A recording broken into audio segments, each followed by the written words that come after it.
जिस जोड़ में, जिस तालाब में ये बताते हैं कि श्री कृष्ण जी नहाया करते थे, गऊ चराया करते थे,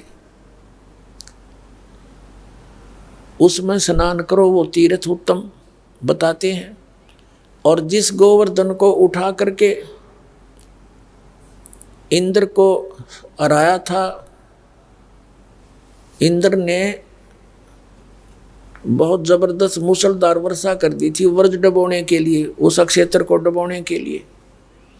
भगवान श्री कृष्ण ने कहते हैं छोटी उंगली पर और उस गोवर्धन को उठा लिया था पर्वत को और पूरे ब्रज के ऊपर ला के खड़ा कर लिया छतरी की तरह। सारा इंद्र बरस लिया, ऊपर ही सब सारी वर्षा उसके अंदर शोक होगी, पर्वत के ऊपर ही उसके अंदर ही सब समा गई। तो इंद्र ने हाथ जोड़ दिए। तो पुण्यात्माओं, वहाँ पर इन लोगों ने व्यवस्था तो बता दी कि वहाँ जाने से मोक्ष होगा, लेकिन ये भी बताना चाहिए था कि गोवर्धन क्यों उठाया था उसने, श्री कृष्ण जी ने। श्री कृष्ण जी कहा करते थे वेदों अनुसार साधना करो और इन देवी देवताओं की पूजा मत करो, ये कुछ नहीं दे तुम्हें। तो वहाँ इंद्र जब देवताओं की पूजा बंद कर दी तो इंद्र का आगे शिकायत हुई, देवताओं ने कंप्लेंट करी।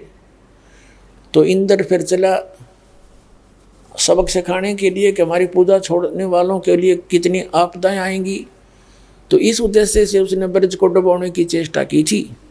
और श्री कृष्ण भगवान ने वो क्या प्रमाण दिया था, क्या सबक सिखाया था इंद्र को, और क्या शिक्षा दी थी वहाँ के ब्रजवासियों को कि इन देवी देवताओं की पूजा नहीं करनी, इवन इंद्र की भी नहीं करनी। देवता तो फिर बात की बातें हैं, केवल वेदों अनुसार साधना करो।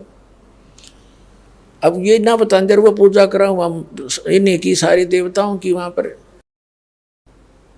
श्री कृष्ण जी कहा करते थे वेदों अनुसार साधना करो और इन देवी देवताओं की पूजा मत करो, ये कुछ नहीं दे तुम्हें।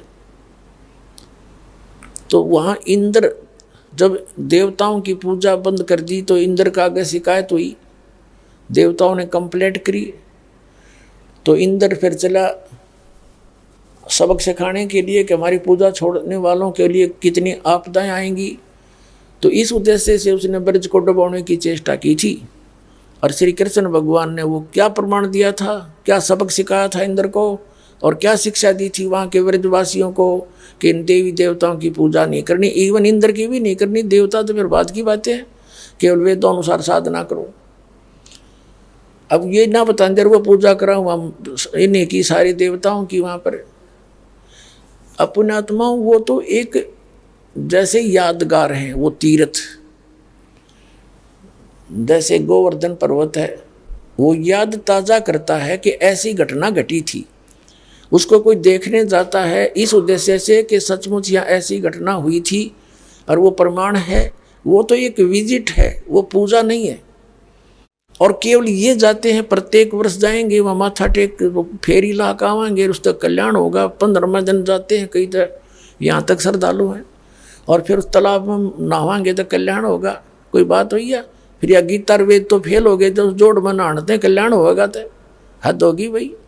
यदि वो कल्याण का मार्ग होता तो गीता जी में कितना थोड़ा बहुत प्रमाण होता, उसका 18 अध्याय है, कोई 2-4 अक्षर नहीं उसके अंदर। तो पुण्यात्माओं, अभी तक ये नकलियाँ ने हमारी ब्रेन मट्टी कर रखी थी, हमें अंधा और अंधा बना दिया था, दूनी आंख फोड़ दिया ज्ञान वाली हमारी। तो अब इस दास को सेवा मिली है इस परमार्थ के काम की। आप इसी से भी दास अर्ज करता है कि आप भी समझो और आपके इर्द गिर्द जितने भी भाई बहन हैं मिसगाइडेड हैं, वो दूसरे स्थानों पर जाते हैं, उनको समझाओ तुम्हारा जीवन नाश हो रहा है। लेकिन ज़बरदस्ती नहीं करना किसी से।